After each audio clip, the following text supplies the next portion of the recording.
Hello, BookTube, and welcome back. So, we're at the end of the year, folks. I have wrapped up my reading now for the rest of the year. I'm going to relax. So, I'm going to produce some top 10 videos. We all like a top 10 video, don't we? So, what I'm going to do is, I think I'm going to separate it out into three different vids. So, I've got top 10 non-fiction, top 10 fiction, and then the worst of the year, and just throw in any old book there that I didn't particularly like during the year. And do I need to add, it's my opinion? Do we need to add that caveat? My opinion. I do not speak for the UK government and His Majesty. Now, I think what I will also do is I'll take out any rereads that I've done this year because it makes sense, especially when it comes to fiction. The Count of Monte Cristo will be number one every year. So I'll not include rereads. So let's crack on. I will make this the worst books that I've read this year. I've got my handy laptop in front of me right now to jog my memory. So the first, well, I said the first one, the 10th, we'll go from 10 to 1. So number 10 is Liberty's Exiles. This is The Loss of America and the Remaking of the British Empire by Maya Jasanoff. Now, this sounds like a really interesting non-fiction book. So this was after when the British lost the American War of Independence, what happened to the loyalists inside of America. And it follows some of the past, some of them went back to the UK, some of them went into the Mediterranean, what happened to the Native American people who sided with the British. So going into this book, I thought this is going to be right up my street. But unfortunately, I found this book very monotonous. I'll continue with this list. I think this is like the book from the whole year that took me the longest to read because I thought it was so dry and scholarly and monotonous. So, but it's well researched if you're interested in the subject. I just thought it was too, okay, very dry, very detailed. So I just wish the author might have injected some heat into the book. I found it very dry, but if that sounds like your thing, go at it. Okay, let's go next. Number 9. This is a fiction book, so this is labeled a classic. This is 100 Years of Solitude by Gabriel Garcia Marquez. And what is this book? So it's kind of the history of a town in South America. I want to say Macondo or something like that.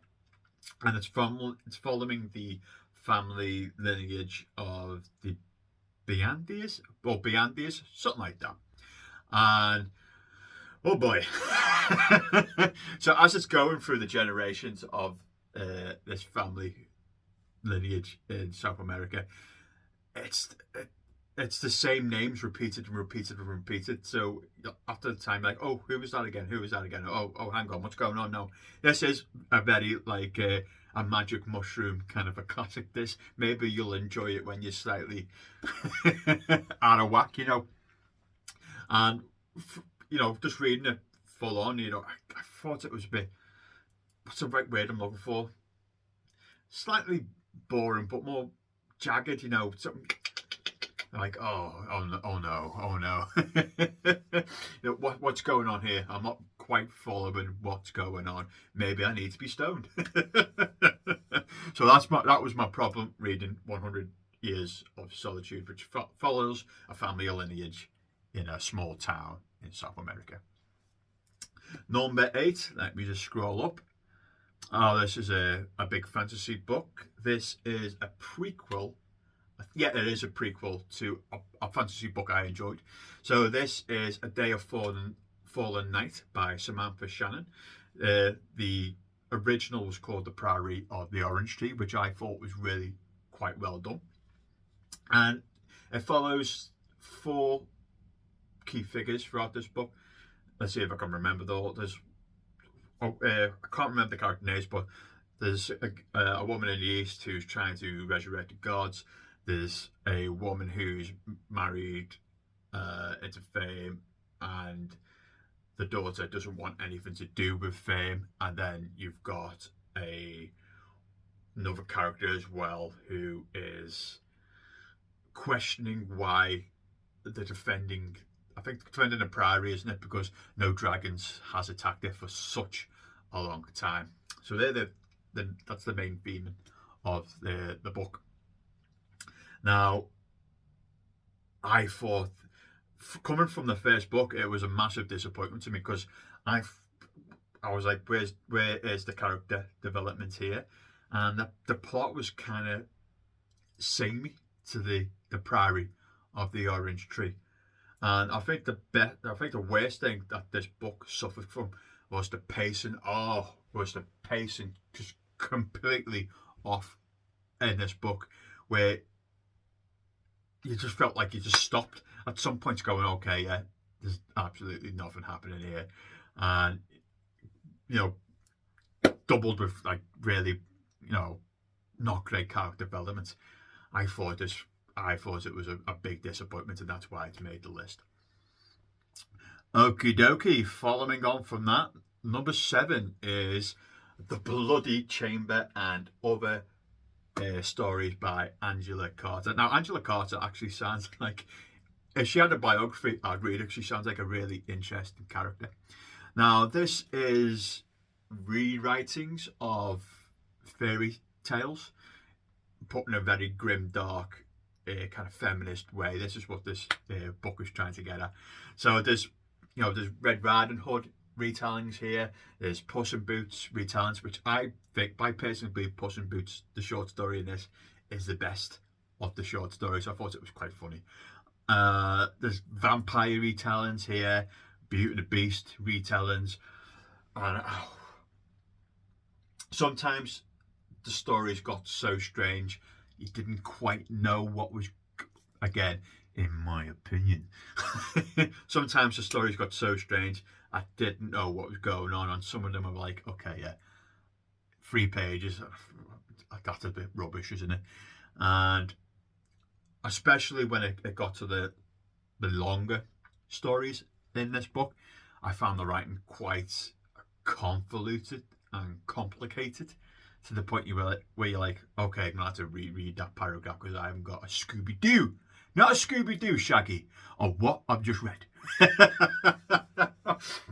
And that's why I dislike this book. And I think altogether there's 13 retellings of fairy tales. And out of 13, only like one of them, which is the Puss in Boots one. So if that sounds like it's up your street, though, go and read it. Oh, okay, yeah. The next one, and I think this might be the last non-fiction on the list. Oh, boy. I picked this book up because it won the Baillie Gifford Prize for non-fiction. I think it was published in like 2002 to 2003, something like that. And this is Pushkin, a biography by T.J. Binion. Oh, boy. So this is number 6. I don't know if I said that. Oh boy. Now, Pushkin sounds like a really interesting character himself. He was a bit of a lover, bit of a playboy, bit of a rogue. He upset the Tsars at the time. And sometimes he got back with them, and I think he was ostracized as well. Go over there. So he was a bit of a character, and he's known for being an exceptional Russian poet. That's what he's known for. So I was looking forward to getting to this biography. Now, apart from it being, and I'm a lover of history, don't get me wrong, I thought it focused way too much on Russian history rather than Pushkin himself. But that's not the main difficulty here. This book is incredibly dense. And I think it's like 700 pages as well, which makes it somewhat worse. I can't remember. over and over. Okay, what does that word mean? What does that word mean? What does that word mean? Oh, what's going on here? Oh, I don't understand this. Oh no.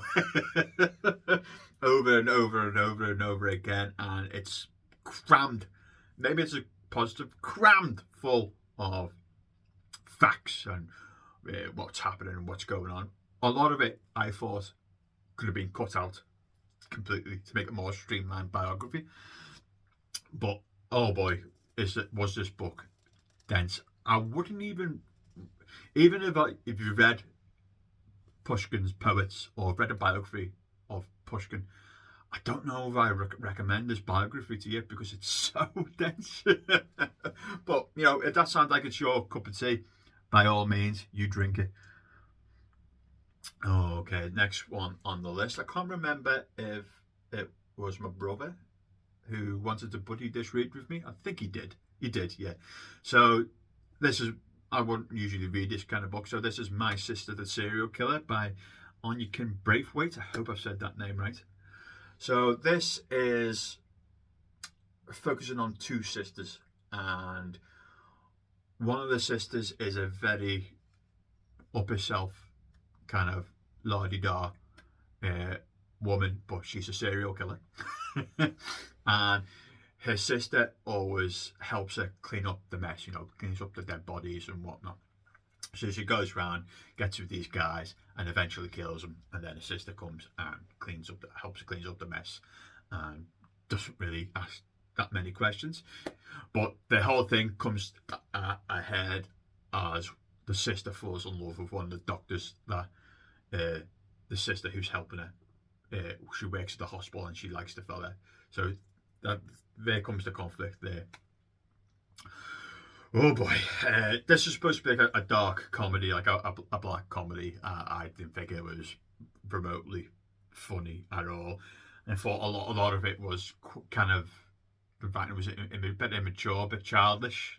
A lot of whining in this book. There's a lot of whining going on in this book, but I think positive though, it is short and it is snappy. Maybe that's a positive.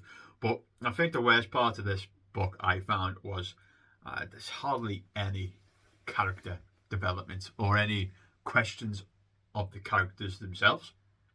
Like, you know, why is the sister killing all these people? No idea. Why is the other sister helping her keeping on cleaning all the dead bodies? No idea. It's pretty, no character development and not much to it. I did not like it. Next one, I think this is another book that my brother picked to buddy read. And to be honest with you, when he suggested it, I was like, okay, then maybe this would be a little bit more up my street.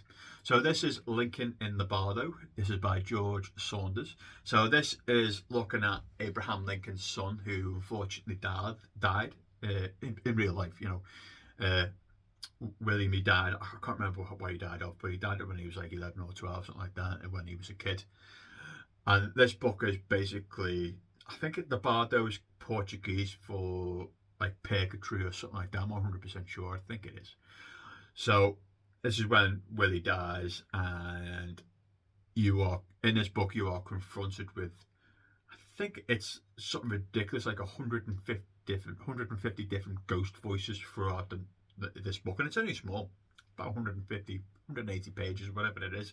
So there's a cast of 100 voices, and I thought a lot of it was forgettable.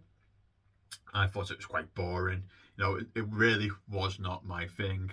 There's no real story here. I mean, the best voices in this, you know, in the purgatory, all these ghosts who don't know the dead. Probably my favourite was the Afro-American voices. They were the most, you know, I wouldn't say fleshed out, but more interesting to read. And I think it's more, you know, this book wasn't my jam rather than it being a bad book. I just did not enjoy it. But if that sounds like it's your cup of tea, by all means, drink it. Right. Here's my caveat. So this is number 3. Now, I've cheated here slightly because I'm going to put a good chunk of the series in here rather than one individual book. And to be honest with you, a lot of the books in this series could have been on the top 10. So, without any further ado, this is the Star Wars New Jedi Order books. And I could have, from number 3 to number 10, they could have all been New Jedi Order books. Yeah. So this is known as a kind of like a Marmite book in the Star Wars expanded universe, I think. So a Yuzong Vong, this alien species from outside the galaxy, has invaded that galaxy far, far away, and it's up to the New Republic to fight them back and then gain allegiances with like remnants of the Empire. You know, and there's deaths of characters that we know. There's introductions of new characters. But oh boy, so that's the flavour of the New Jedi Order, and the primary focus is on Han and Leia's kids, the new Jedi batch, basically. Oh boy, I think there's 19 books in total in the New Jedi Order series, and they were written by multiple authors within a 3-year period, maybe 4, something like that. So it's very much quantity over quality here, folks, and a lot of the time the writing is bad. It's bad. It's terrible. Sometimes the writing is terrible. Sometimes the books are like, you can just completely cut that out of the series completely, and it'll have no effect. So fleshing out books for no reason. But oh yeah, I was utterly disappointed with this Star Wars series. And if you've watched any of my videos before, I am looking for that good Star Wars book. You know, I've read Kenobi. Kenobi's probably my favourite out of the Star Wars, but the which I'm finding hard to say, the New Jedi Order series wasn't my thing at all. I thought it was quite bad.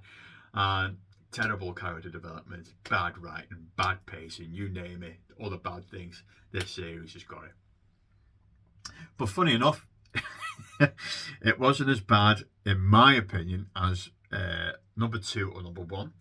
I think I've said it in some of my previous videos. I do not like experimental fiction. It's not my thing. Books 2 and 1 are very much experimental fiction. So number 2, and I think it wasn't a buddy read, but my brother suggested for me to read both of these books because I was threatening to read the Booker Prize, and he was like, "Oh yeah, you want to read the Booker Prize? No, the whole long list. Here's these 2 books. I'll see how you crack on." So the first one is No One Is Talking About This. This is by Patricia Lockwood. So this is about a woman who basically becomes famous because of her social media posts. So she's in this life of social media where things are not as always as it is, what it looks like, right? And then halfway through the book, it's basically she gets a phone call from her mum. That's something serious is happening with a sister and a kid, and that's when everything comes crashing back down again. That's the general flavour of this book. Oh boy, I found this book again, it was experimental fiction. Reading this book is like scrolling through Twitter or X or whatever it's called now. So it's a series of paragraphs. Sometimes the paragraphs don't flow from paragraph A. So paragraph B doesn't follow from paragraph A. It's literally just reading someone's thoughts on social media. That's what this book is.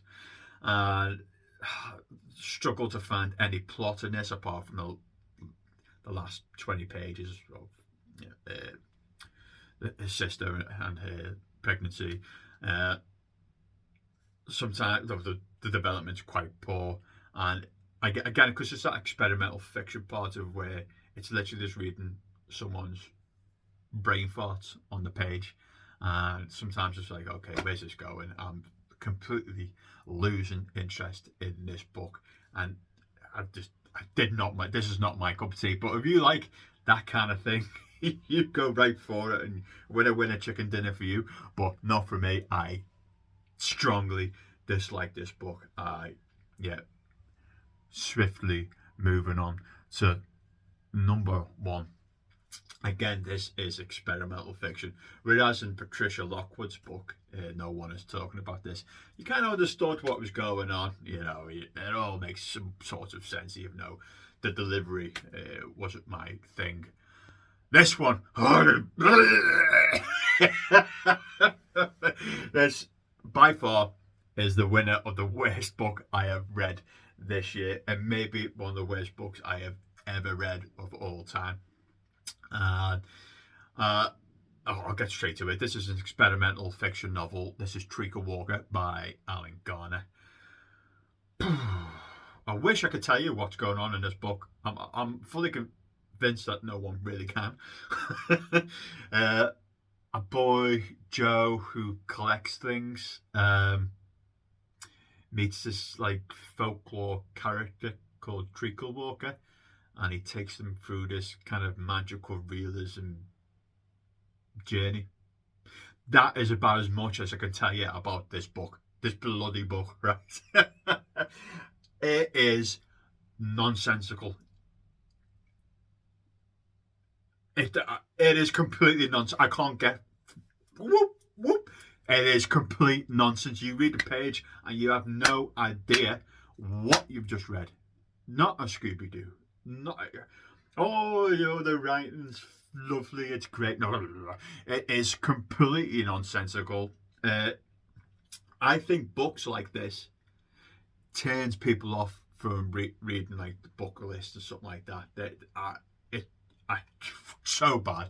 It's and what makes it slightly even more confusing. Whereas you don't. What makes it more confusing? There's a lot of Yorkshire slang thrown into this book as well, and it's like a child coming up with his own dream and trying to write it down, and it wasn't my cup of tea. Let's just put it like this. It's from start to finish. Okay, it might be 100 pages, 110 pages. It's really short, but it needed to be short because it's from start to finish. Doesn't give up on you. From start to finish, it is pure nonsense on the page. It is terrible. It wasn't my cup of tea at all. So they're the top 10. Apologies for that. They're the top 10 worst books that I've read in 2025. There's a mixture of non-fiction and fiction books in there. And I will speak to you soon. Bye, BookTube.